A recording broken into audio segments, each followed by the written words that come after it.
Hay, anong ginagawa ninyo dyan? Bawal kayo maglaro dyan. Kasi, hindi pa tapos yung hagdanan. Uy, Diyos ko, Lord. Ginoo, ako'y Hello, guys. Good afternoon. So, aakyat na naman ako dito sa Palapag. Kasi, update ko naman kayo sa renovation dito sa bahay ni Mother Dear. Do not play the ball over there in the hagdanan kasi you might forget that it's... Oh my God. My pamangkin is here. Oh, you go down slowly. Then do not play here, huh? Huh. Okay. Direk. Ha? Ano daw? So, update dito sa bahay, guys. So, okay na talaga ang dalawang door jamb. So, pintuan na lang ang ilalagay dyan, ikakabit. Pero hindi pa kami nakabili. So, dito naman sa pangatlong kwarto, nailagay na yung door jamb. Kaya lang, malaki kasi itong klase na door jamb. Kasi, ang gagamitin kasi na pintuan is yung old na pintuan galing sa bahay ng aking kapatid. So, kahapon, nilagay na niya itong door jamb. So, nakasealed na siya. Kaya lang, nakalimutan niya na luma pala na pintuan ang ilagay dito. So, na-expect siya na bibili siya. Parang isang set na kumbaga sa door jamb at saka sa pintuan para at least hindi na siya mag-adjust. So, ngayong araw na to, nag-adjust talaga siya kasi nung time na sinukat niya itong door jamb, na inilagay na niya sana itong black na ito na blackish brown na pintuan na luma, hindi man siya magkasya. So, maluwang man dito paglagay niya. So, kaninang umaga, tinanggal niya talaga ito. Tapos, mini-measure niya ulit doon sa lumang pintuan versus dito sa door jamb na ito. So, ayun. So, buti na lang na ibalik din niya. So, sabi naman niya, okay na daw. So, hindi ko na naipakita sa inyo ang pag-baklas niya kanina dyan sa door jamb. At parang pinutol niya ng kaunti para magkasya talaga ang pintuan at saka yung door jamb na yan. So, diba, napakahirap talaga pag ganun. Yung iba ang setting, diba, sa door jamb at saka sa actual na sizes ng pintuan. Kasi, galing kasi yan ang pintuan na yan sa mga subdivision kasi nakatira kasi yung kapatid ko sa subdivision. Kaya ganun, hindi ko alam kung anong klaseng standard ang kanilang ginagamit. So, ganun. So, ganun pa rin, ang messy-messy pa rin dito sa Palapag. Pero okay lang yan. Ongoing pa rin ang renovation sa bahay ni Mother Dear. So, ngayong hapon, kasi lunch break pa kasi ngayon, so umuwi muna ang aming panday sa kanila. Kasi hindi man libre ang lunch. So, nag-lunch muna ang aming panday. So, babalik siya mamayang mga 1 p.m. So, ito, nag-cutting na rin siya ng plywood. So, dalawang ganitong klase na measurement ng plywood. Kasi, ilagay niya dito, pero parang maglagay pa daw siya ng bridging dyan na bakal. So, bridging. Ganun. Saka niya idikit yung plywood. Pati na rin dito. Kasi straight man ito, wala pa namang mga bridging. So, ayan.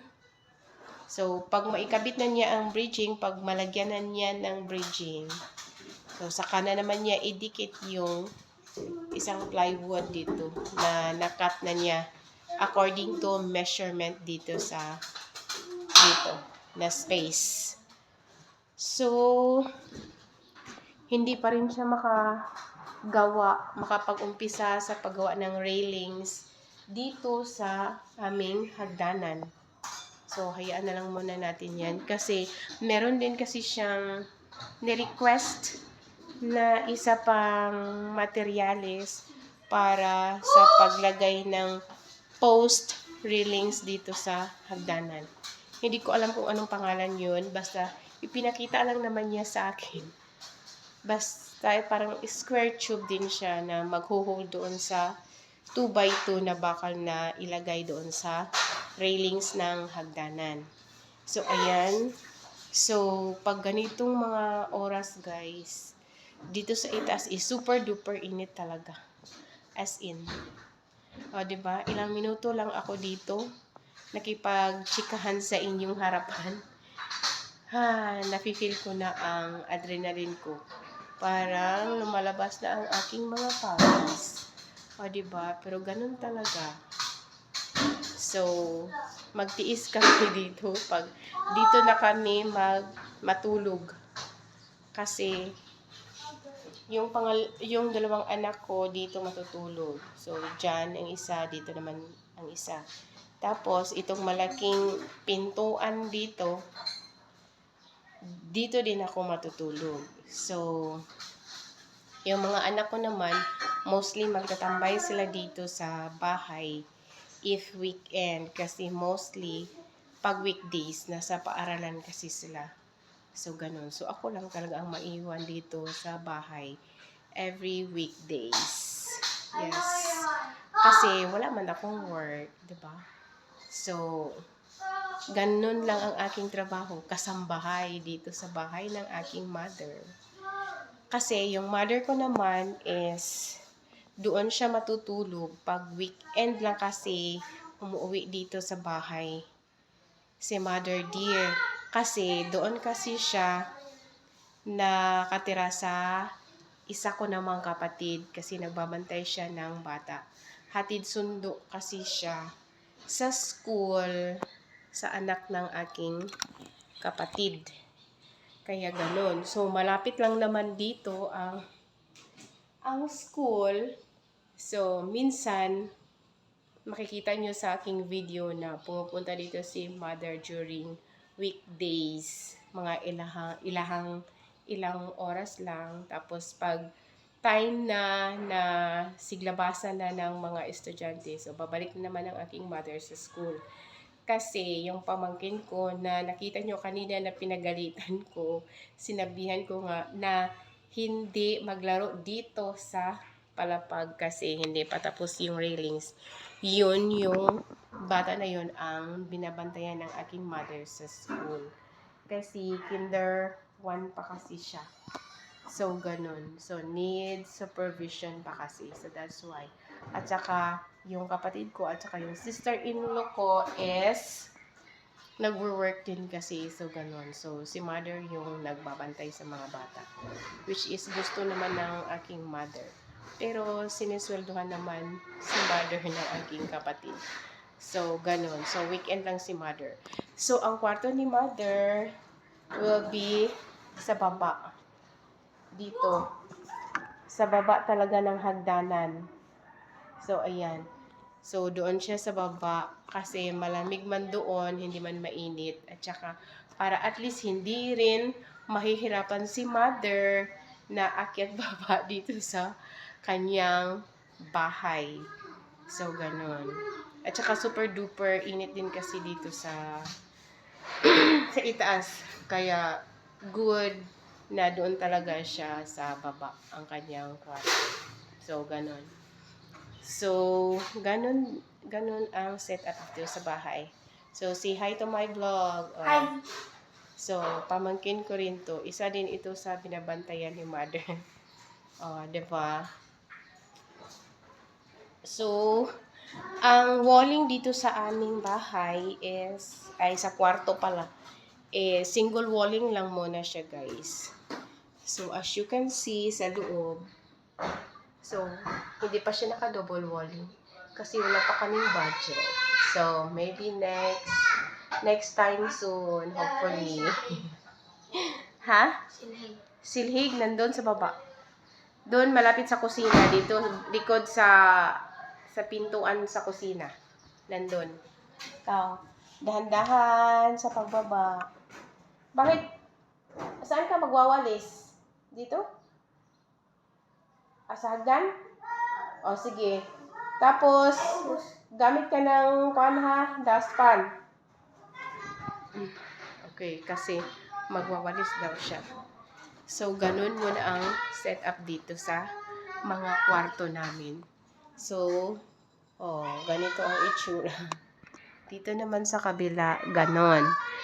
So, yung bintana naman is, dalawa kasi yung klase na bintana na yan. So, sideward. So, bawat sideward is dito, tapos yung isa naman is dito. So, ang settings naman ng bintana is, half of it sa buong bintana ang mau-open lang. Pareho din doon sa kabila. Kasi pag full yung i-open, yung sa kabila naman ang close. So, vice versa. Ganon. So, diba? Pero dito, buo talaga yung ma-open mo dito. So, itong banda dito is ito yung munting sala dito sa palapag. Dito sa itaas ng bahay. At saka dito rin, kaunting sala-sala dito. Tapos lagyan kasi yan ng railings na letter L. Diba? So, ayan. Makati na naman ang aking lalamunan. Pero at least, parang unti-unti na nawawala ang aking ubo. Pero meron pa rin talaga. Parang, sana hindi na lumala ang aking ubo. Sana unti-unti nang gagaling ang aking sarili dahil sa aking ubo. So, tingnan mo naman, as you can hear my voice, parang meron pa rin talagang dinaramdam na ubo at saka kunting parang nozzle dahil sa aking sipon. So, parang iba-iba talaga ang boses, char. So, yan lang muna ang update dito sa renovation sa bahay ng aking mother. So, that's all for today's video, guys. Thank you for watching. Bye!